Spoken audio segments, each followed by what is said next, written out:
Bien. Donc, nous sommes ici réunis pour écouter Madame Barbara Schiavi vous présenter ses travaux sur modèles et outils pour l'édition et la simulation de procédures métiers dans les projets de construction, couplant BIM, réalité virtuelle et base de connaissances, en présence du jury, composé donc des rapporteurs, donc Monsieur David Greenwood de l'Université Northumbria au Royaume-Uni, Monsieur Thierry Duval, professeur à IMT Atlantique, Monsieur Frédéric Noël, professeur à UGA Grenoble INP, Monsieur David Baudry, directeur de recherche CEVI, Monsieur Vincent Havard, enseignant-chercheur au CEVI, Monsieur Karim Bédiard, enseignant-chercheur au CEVI également, et Monsieur Geoffrey Venant, responsable R&D à Vinci Construction. Donc, vous pouvez nous présenter vos travaux en 45 minutes.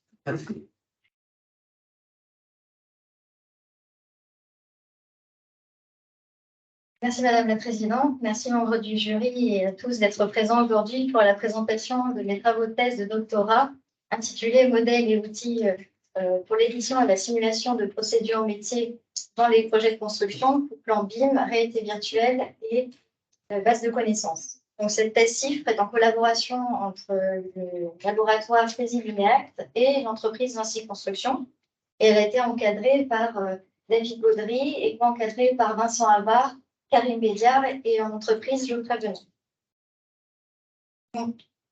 Venant.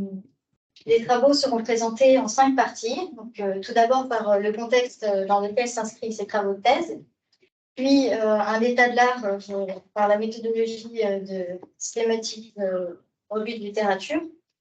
Puis nous proposerons notre architecture BIM 4D1B et des scénarios de réalité virtuelle pour les formations. Puis ensuite, sur notre formalisation des connaissances QSE. Et enfin, nous avons fait une expérimentation pour pouvoir tester notre système global VREPS. Donc, tout d'abord, le contexte industriel de l'AECFM chez Vinci Construction. Donc, les projets d'AECFM, ils comprennent 3 phases. On a tout d'abord la phase de conception qui est en amont de la phase de construction et qui va permettre d'identifier les défauts de conception lorsqu'on a la mise en commun des lots. Ensuite, nous avons la phase de construction dans laquelle s'inscrit cette thèse, qui est la phase la plus complexe, qui est sujet à de nombreux risques par rapport au calendrier du chantier, la qualité de la construction et ceux qui y travaillent. Et enfin, nous avons l'exploitation maintenance, qui est la phase la plus longue dans le cycle de vie d'un bâtiment, qui fait d'environ 30 ans, et qui donc permet de faire l'entretien des équipements et de prévenir des défaillances fonctionnelles. Donc, les projets dans l'AECFM ont connu de plus en plus de digitalisation dans leurs projets, puisque l'informatique a révolutionné ce domaine en permettant d'améliorer la collaboration, la productivité et la qualité dans ce domaine, et notamment grâce au BIM. Donc, le BIM, c'est une innovation majeure dans le secteur qui intéresse fortement les communautés de recherche internationales, notamment par le fait de pouvoir extraire des données de la maquette pour en faire des procédures plus qualitatives. Et donc, le BIM, il est présent c'est un processus qui intervient dans toutes les phases du projet. Et malgré le fait d'avoir des problèmes communs qui ne permettent pas sa mise en œuvre, il y a des technologies numériques avancées qui permettent de pouvoir manipuler la maquette et les données sur le chantier. Donc, comme par exemple les appareils mobiles, smartphones, tablettes, comme outil d'assistance pour visualiser la maquette donc dans n'importe quel ouvrage sur le chantier. Et aussi la réalité virtuelle, la réalité augmentée, qui est de plus en plus utilisée. C'est notamment le cas chez Vinci Construction. Et on va retrouver des applications de RARV développées ponctuellement en interne pour de l'appel d'offres, des formations techniques, des formations à la sécurité, mais également pour faire de la visite d'appartement où on va pouvoir venir modifier les finitions et après on va rapporter ces modifications dans la maquette. Et oui, j'utilise également des applications externes, des solutions externes, comme par exemple pour faire de la synthèse technique en réalité virtuelle. Et donc, nous nous intéressons également à d'autres outils chez Vinci Construction, les modes opératoires et les plans d'installation de chantier qui vont permettre de socle de départ pour ce projet.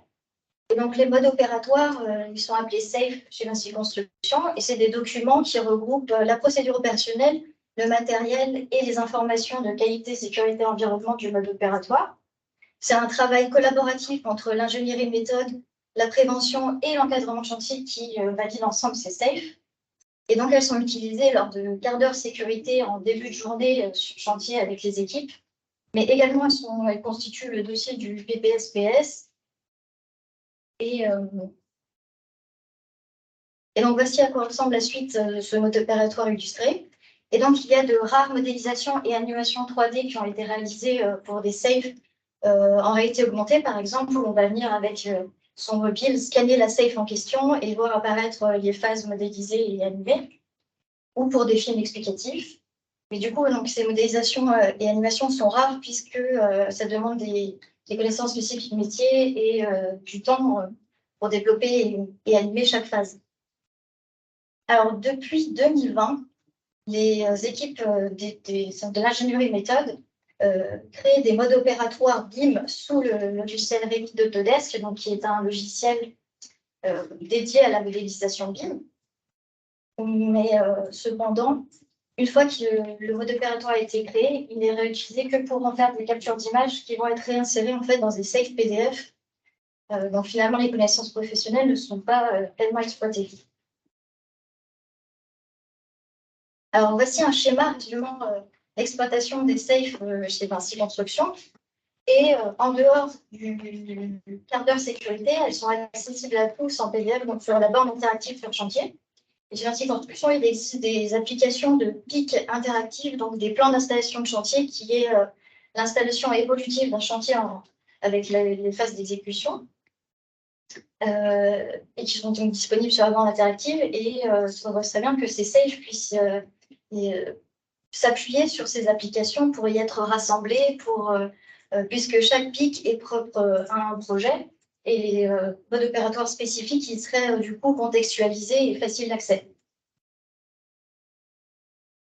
Donc on observe une dispersion finalement et une fragmentation des connaissances métiers spécifiques donc à la sécurité et au processus métier. Et donc les SAFE qui sont directement liés au calendrier d'ordonnancement des tâches, et bien une fois en phase d'exécution, elles ne sont plus contextualisées avec l'avancement du chantier. Et bien qu'il existe des applications développées en RRV chez Vinci Construction dans l'entreprise, et bien celles-ci sont spécifiques pour des projets ponctuels. Donc finalement, il nous manque, en résumé, le besoin de contextualiser les modes opératoires RRV sur le chantier en intégrant les règles QSO. Alors, nous avons établi un état de l'art sur les problématiques d'intégration BIM RRV et les tendances d'utilisation de la RRV dans les projets d'AECFM. Et donc, c'est par la méthodologie de revue systématique de littérature que nous avons tenté de répondre à ces 3 questions de recherche. Et donc là, les analyses et les résultats les plus saillants vont être exposés, et il y a plus effectivement de détails dans le chapitre 2 du manuscrit. Donc nous allons tout d'abord, nous allons présenter les dispositifs de RRV les plus utilisés dans les projets d'AECFM et aussi par phase. Puis nous focaliserons sur les activités opérationnelles et les formations d'opérations sur chantier et de sécurité et de prévention des risques dans la phase de construction. Et enfin, nous étudierons les architectures permettant les flux de communication entre la BIM et la RRV. Alors, dans les dispositifs que l'on retrouve le plus, ça va être les casques de RV câblés au PC, puisque avec ce dispositif, on va pouvoir bénéficier de la puissance de la carte graphique du PC pour afficher la maquette. Et et ce qui est du coup bénéfique pour des maquettes qui sont mises à jour régulièrement, comme par exemple pour de la revue de conception ou la gestion de la construction, ce qui ne va pas être le cas avec des casques VR autonomes où on a besoin de faire systématiquement une optimisation pour l'afficher dans le casque. Et on observe qu'en 2016, avec la sortie des casques HTC Vive et Oculus Rift, eh bien, on a eu une augmentation de recherche dans la phase de conception ensuite en 2017 et 2018. Et concernant l'ARA, c'est depuis la mise sur le marché des solutions de RA avec SLAM qui a suscité de nouvelles recherches en construction, puisque là, on ne va plus avoir besoin de marqueurs pour pouvoir se repérer en réalité augmentée, ce qui n'est pas efficace finalement sur les chantiers, dans un environnement de chantier qui est dynamique et qui change assez régulièrement. Cependant, quand on utilise donc la réalité augmentée avec SLAM, la projection de la 3D sur le monde physique ne nous permet pas d'avoir une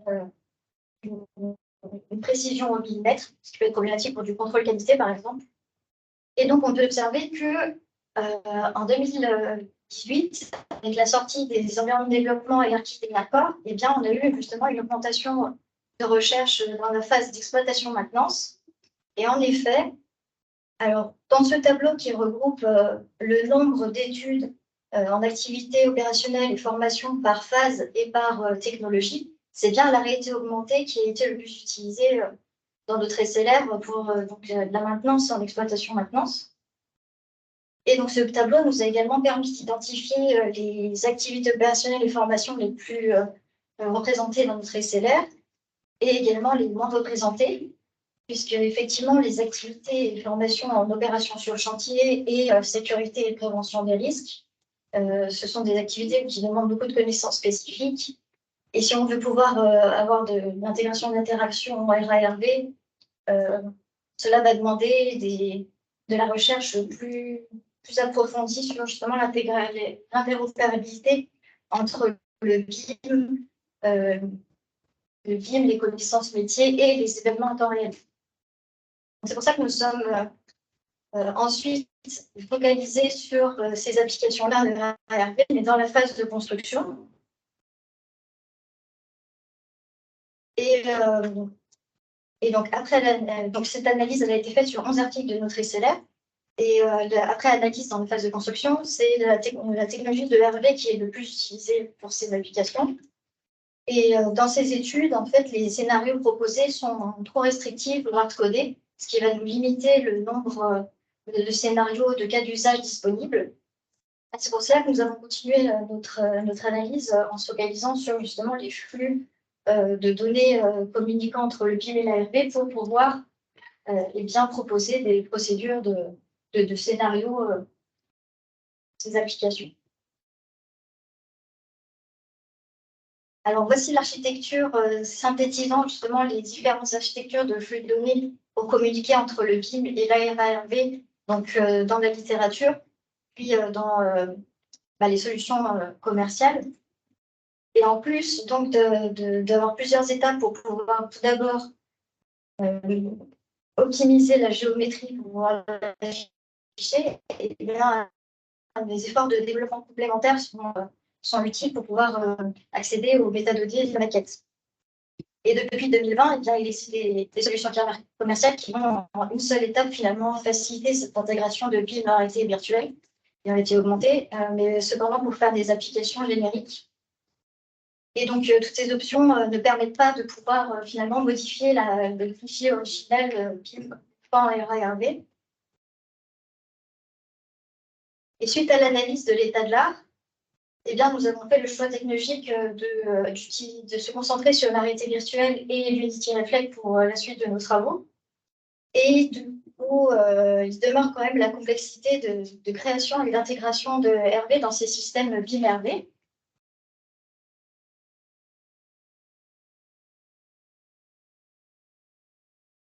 Donc, dans notre contexte, pour pouvoir créer des formations de sécurité qui donc regroupent les connaissances QSE présentes dans la SAFE avec la procédure et les métadonnées de la maquette du mode opératoire BIM, eh bien, il faut pouvoir scénariser les interactions de l'apprenant en RARV.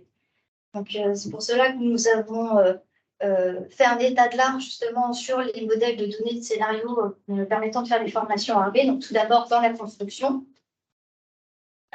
Et du coup, peu d'études dans ce domaine ont été trouvées. Et les études proposant des formations n'ont pas de règles spécifiques comme celle des connaissances QSE et la possibilité d'en ajouter. Et de plus, une formation qui proposait d'utiliser le BIM pour faire justement des l'apprenant la liberté d'action dans la formation. Alors cependant, il y a des études dans le domaine industriel qui proposent de scénariser sur des bases de modèles de données et de pouvoir former les utilisateurs en leur laissant plus de liberté d'action. Et donc, il devient pour nous vraiment indispensable de pouvoir intégrer et mettre à jour ces safes dans le BIM 4D pour pouvoir du coup effectivement y accéder depuis divers IHM. La source de complexité qu'on va avoir effectivement, pouvoir avoir ces procédures, ces informations QSE et les données du mode opératoire BIM, ça va être de scénariser les actions à effectuer par l'apprenant en RB. Alors j'ai choisi de schématiser mes problématiques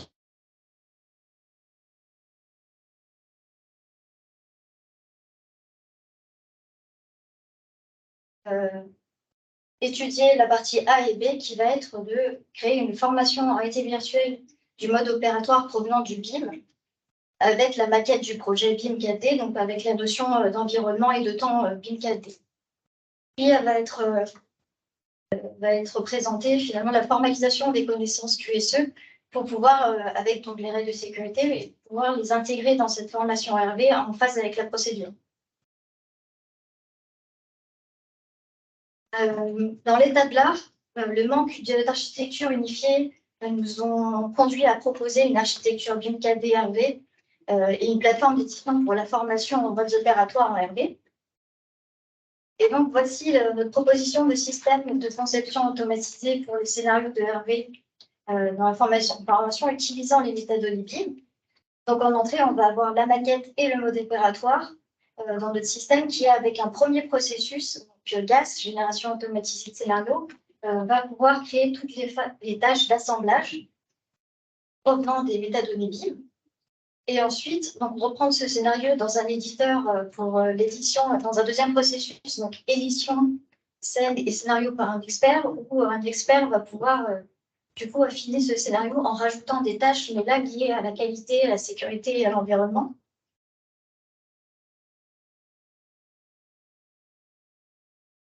Alors, on a vu dans l'état de l'art qu'il existait plusieurs modèles de données. Il y a effectivement les ontologies, les UML. Et suite à l'état de l'art et aux travaux antérieurs du laboratoire, nous avons choisi d'utiliser l'UML pour cette partie et les ontologies pour la partie sur les connaissances QSE. Donc, notre système est structuré par un UML. Et on va retrouver à gauche toute la partie BIM 4D, donc la maquette et le mode opératoire. Ensuite, notre scénario générateur qui va recevoir ces connaissances va créer donc le premier scénario avec les tâches d'assemblage. Pour qu'ensuite, l'expert QSE va récupérer ce scénario et venir l'affiner avec les tâches liées à la qualité, sécurité et environnement, ce qui va produire notre scénario procédural final dans la scène de simulation de réalité virtuelle.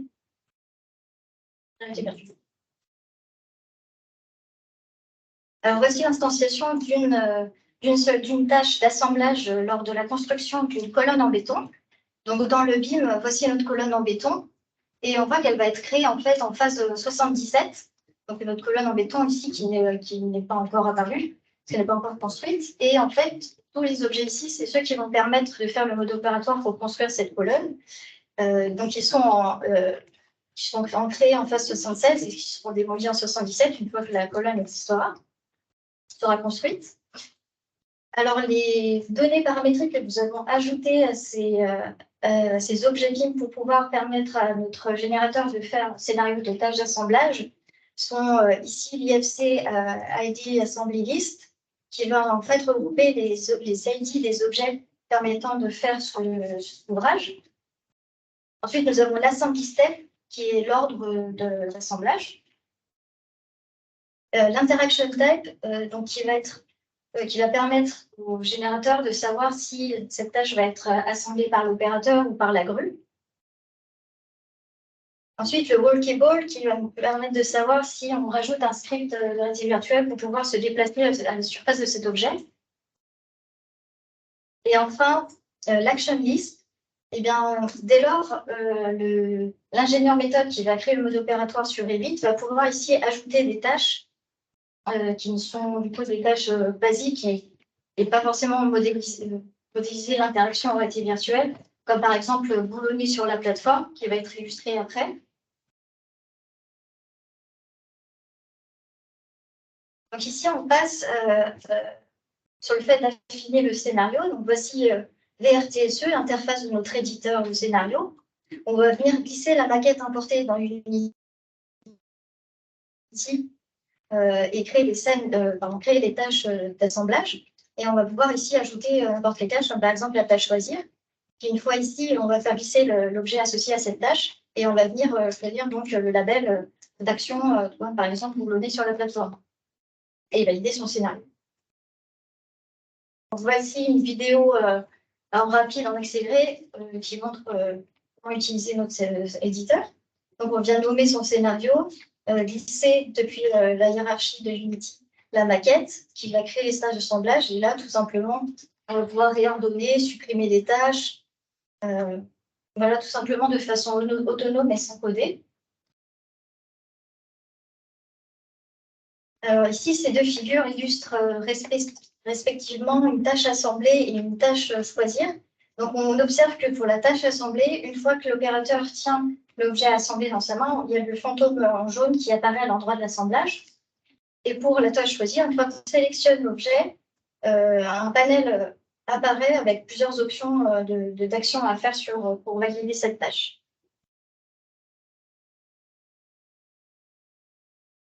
Alors, voici à ce stade l'architecture que nous proposons pour un système, donc pour l'instant, d'interopérabilité BIM-RV. Et les principales contributions à ce stade, c'est la proposition d'une méthode de génération automatique de scénarios avec les tâches d'assemblage qui proviennent des méthodologies du BIM. Et ensuite, la proposition d'un outil d'édition de scénarios permettant d'ajouter des tâches liées à la qualité, sécurité et environnement. Alors, la limite ici, c'est que effectivement, les tâches liées à la sécurité, comme par exemple l'EC2PI, ne font pas des tâches liées au comportement. Donc, c'est la limitation qu'on a avec notre système. C'est pour ça qu'on s'est focalisé ensuite sur la recherche de pouvoir formaliser les connaissances QSE avec du web sémantique. Et donc, c'est la partie 4 se focalise sur le web sémantique pour la formalisation des connaissances métiers et les règles QSE. Et dans cette partie, notre principal objectif va être de pouvoir raisonner en temps réel sur les règles QSE en fonction des événements qui peuvent se produire dans la simulation en RV, de pouvoir utiliser les métadonnées du BIM pour alimenter notre ontologie, et ensuite de pouvoir utiliser ces règles pour n'importe quel mode opératoire en RV provenant du BIM. Alors, il y a plusieurs auteurs qui ont exploré effectivement le fait d'utiliser les ontologies pour des applications de RV. Et suite à notre état de l'art sur les outils et les méthodes existantes, nous avons choisi d'utiliser les ontologies OWL et SWRS pour notre formalisme de connaissances QSE. Alors, voici une proposition d'ontologie SBO pour cette qui est bi-ontologie. Et donc, cette ontologie contient tous les concepts qui vont nous permettre de connaître l'état de la scène et des événements qui se passent en temps réel dans la réalité virtuelle. Alors, voici une illustration de concepts contenus dans SBO. Donc, par exemple, si on a une entité qui est un objet ou qui peut être une personne à un poids de 50 kg, une personne qui porte un objet, eh bien, admettons qu'on a ajouté la règle dans notre ontologie qui est si une personne porte un poids supérieur à 25 kg, alors on affecte le concept de personne porte une charge lourde, et ce qui va être le cas. Et donc, notre concept personne porte une charge lourde, c'est un sous-concept QSE. Et en faisant ça, ça va nous permettre facilement, avec des requêtes, de pouvoir détecter si un risque QSE a été levé dans la simulation. Alors, au cours des travaux, la ontologie, elle a évolué. Et nous avons donc ajouté des nouveaux concepts pour pouvoir faire des nouvelles règles de sécurité, comme par exemple ici, nous avons ajouté le fait de connaître si la personne elle porte ses EPI.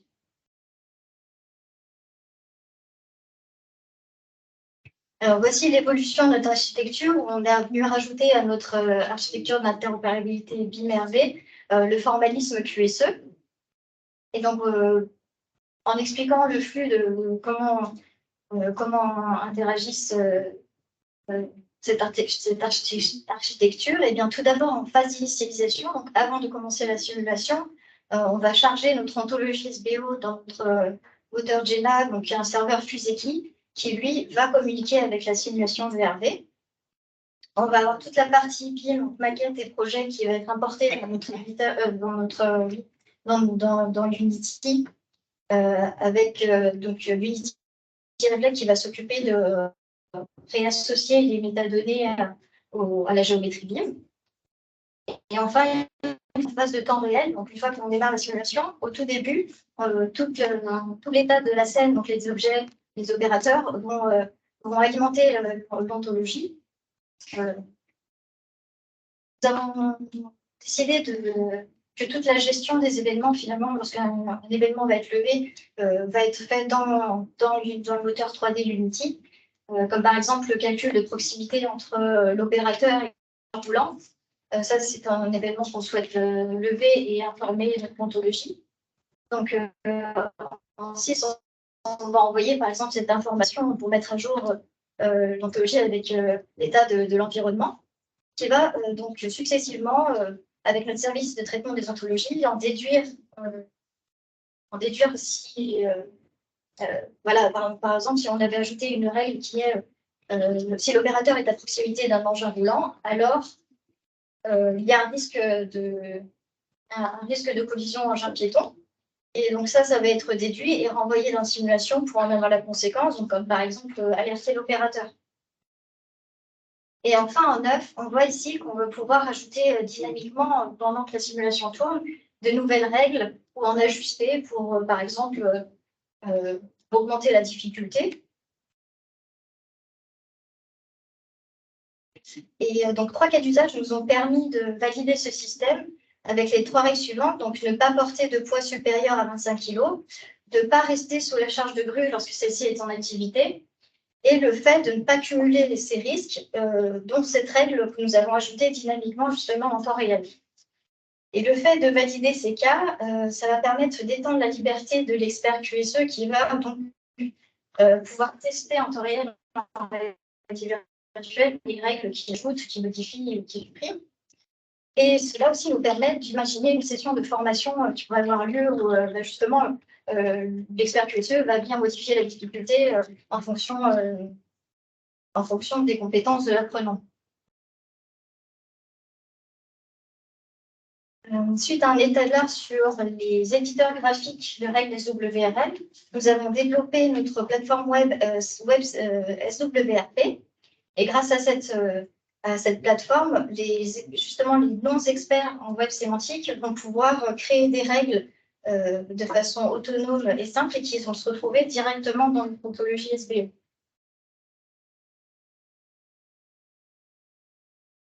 Donc, les verrous scientifiques et techniques ont été traités et résumés dans cette architecture finale que nous avons nommée VROPTS, qui va permettre donc l'interopérabilité entre le BIM, la réalité virtuelle et les connaissances métiers, les règles QSE.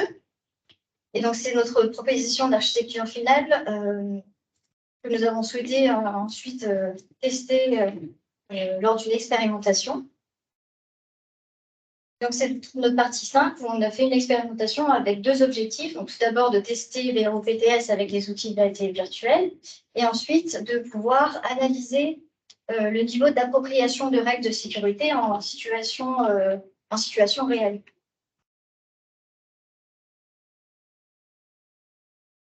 Donc, la réalité virtuelle, c'est un outil qui semblerait propice à l'appropriation de règles et de formation de connaissances actives.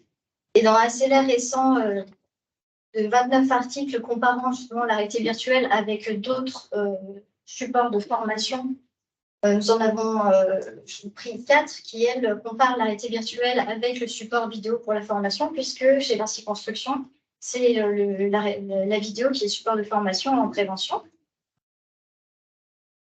Et le résultat de ces 4 études sont hétérogènes quant à l'avantage éducatif d'utiliser la réalité virtuelle pour la formation. Les auteurs du SLR mentionnent que ça peut être le manque de familiarité et la nouveauté de l'environnement en réalité virtuelle qui est du coup un manque à gagner pour la réalité virtuelle d'être utilisée en formation, qui a été d'ailleurs appuyé par d'autres auteurs.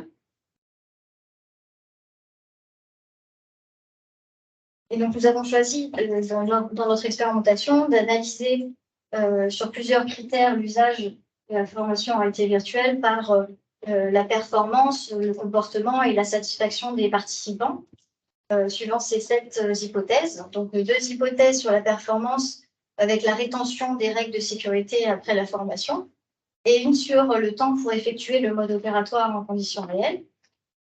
2 hypothèses en comportement sur les risques déclenchés et le temps resté lorsqu'un risque a été déclenché. Et enfin, 2 hypothèses sur la satisfaction sur le retour d'expérience des participants.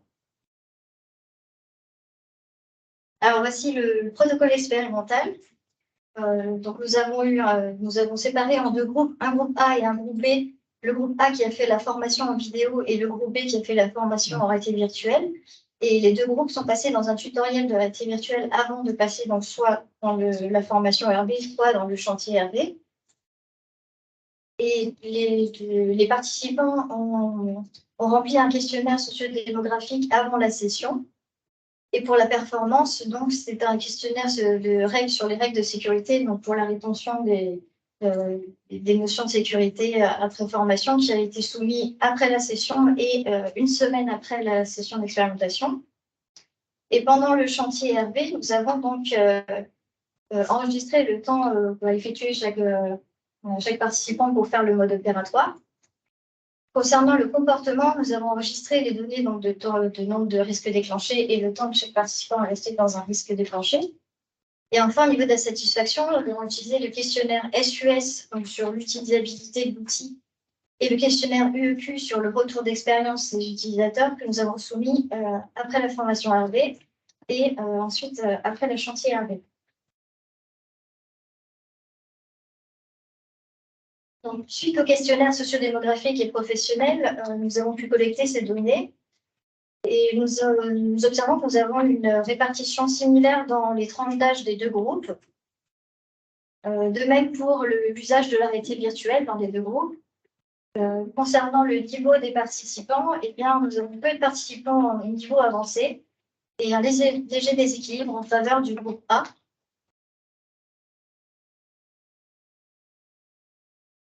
Concernant les méthodes de déploiement de notre système, eh bien, le système, la simulation à réalité virtuelle et le serveur intermédiaire sont des exécutables. Et donc, le moteur GENA, lui, il a été déployé avec Docker, ce qui nous a permis de l'avoir sur chaque PC et d'avoir l'environnement utilisable sans avoir besoin de télécharger des versions de Java, etc. sur chaque PC. Et au niveau du matériel, c'est l'Oculus Quest 2 qui a été utilisé, donc câblé à des PC dédiés à la réalité virtuelle avec des cartes graphiques dédiées.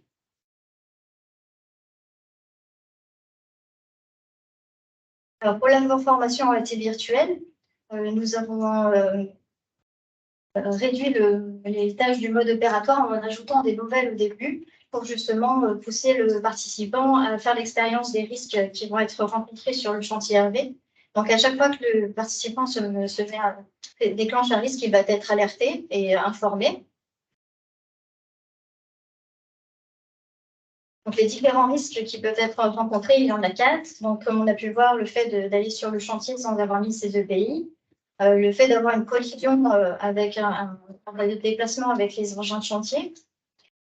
Dans la formation vidéo aussi, on voit le fait d'être en cohabitation avec l'activité de la grue qui porte une charge. Et enfin, le fait de porter des poids supérieurs à 25 kg. Donc, pour la formation vidéo, c'est des captures à la troisième personne de la formation RV. Et donc, la formation vidéo, elle dure environ 3 minutes. Pour la formation réalité virtuelle, ça dépend du participant, c'est entre 6 et 8 minutes. Donc, voici quelques passages en accéléré du chantier RV. Donc là, nous avons exploité un mode opératoire complet pour la préfabrication de façades béton. Donc, il y a 79 tâches. Et le participant, il a la possibilité d'afficher, de désafficher finalement la liste des tâches à faire qui s'actualise avec sa progression, qu'on va voir juste après. Voilà, c'est celle-ci donc, qui s'actualise avec sa progression. Et ensuite, nous avons également un arc blanc pointillé qui va permettre d'identifier l'objet avec lequel interagir pour la tâche en cours. Et en fait, tout ça, ça va nous permettre de se focaliser finalement sur les connaissances QSE, sur les connaissances théoriques, pour pas que le participant ait à savoir exactement qu'est-ce qu'il doit faire dans le mode opératoire et à retenir. Là, c'est vraiment les connaissances QSE que nous évaluons. Et donc, pour faire ce mode opératoire, suivant les participants, c'est entre 10 et 15 minutes.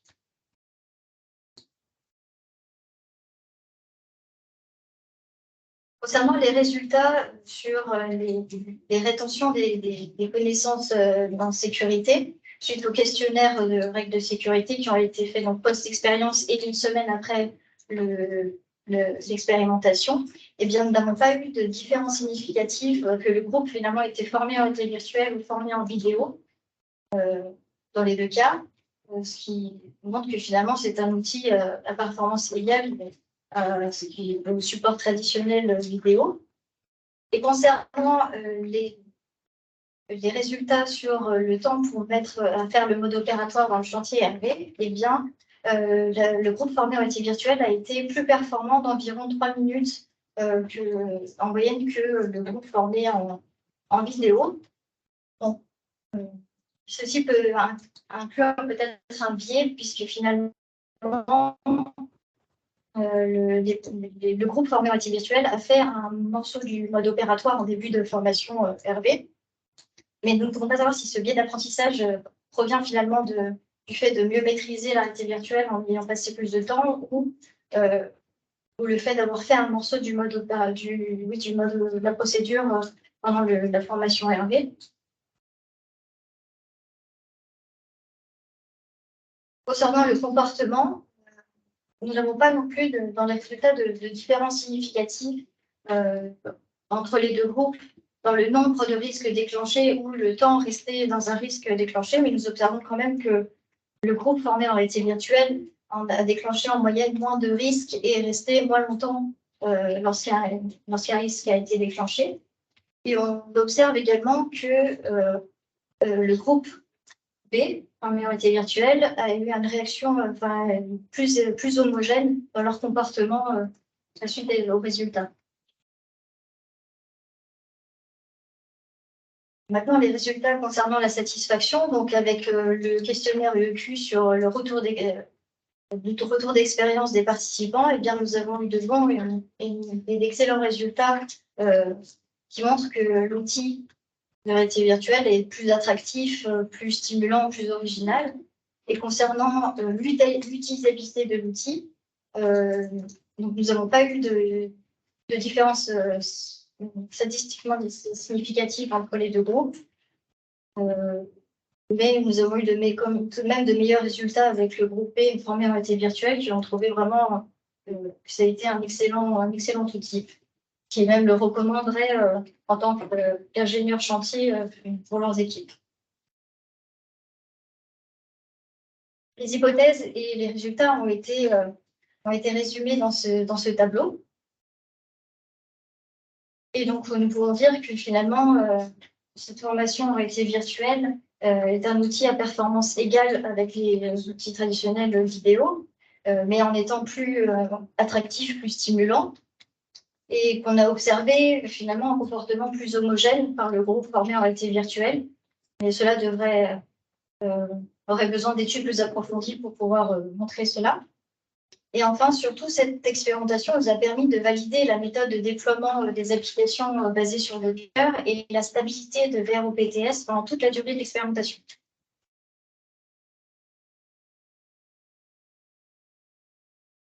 Pour conclure la présentation de ces travaux, dans les travaux réalisés, eh bien, le contexte et l'état de l'art sur l'intégration BIM RARV et les tendances d'utilisation de la RARV dans les projets d'AECFM nous ont permis d'identifier que l'usage BIM RARV n'est pas systématique puisque l'interfaçage est assez fastidieux et qu'aujourd'hui, il existe des solutions facilitant cette mise en œuvre, qu'il y a finalement peu d'activités et de formation de RARV sur les activités et les formations sur les opérations sur chantier ou la sécurité et la prévention des risques, puisque la création de ces scénarios demande des connaissances spécifiques métiers, ils sont complexes.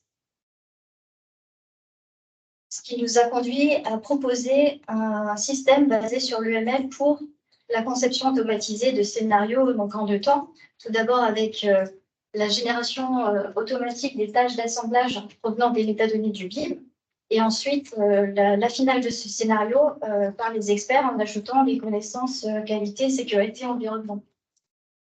Mais les notions de comportement de sécurité n'étant pas optimales, nous avons donc formalisé les connaissances QSE présentes dans les SAFE avec une ontologie EWL qui intègre les règles de sécurité en SWRL. Nous avons également proposé un éditeur graphique pour ces règles, justement permettant aux non-experts en sémantique de créer leurs règles. Et enfin, donc de proposer une architecture complète VROPTS qui a pu être testée et validée pendant l'expérimentation. Alors, les améliorations de nos systèmes vont être multiples, comme par exemple le fait d'ajouter des tâches dans notre éditeur de façon automatique avec le concept d'autocomplétion, de pouvoir ajouter à l'ontologie au système d'autres ontologies, comme par exemple pour renforcer la sécurité, bien pour le positionnement des objets en allégeant la dépendance au moteur 3D. De faire évaluer SWRP par la prévention pour justement étudier son utilisabilité et ses performances. D'améliorer l'UI et l'UX en réalité virtuelle. Effectivement, il y a des études qui ont étudié les UI 3D ergonomiques ou les outils d'édition par démonstration, mais effectivement, c'est l'une des limitations qui est souvent ressortie par la communauté des développeurs de réalité virtuelle. Et enfin, le fait de pouvoir intégrer notre système dans les outils de Vinci Construction, comme on a pu voir en début de présentation avec le PIC 4D, où finalement nos modes opératoires en réalité virtuelle seraient disponibles sur le chantier via la borne interactive câblée avec un casque RV câblé à la borne. Voici les articles qui ont été publiés durant ces 3 ans de travaux. Et je vous remercie pour votre attention. Je serais ravie de répondre à vos questions. C'est une présentation.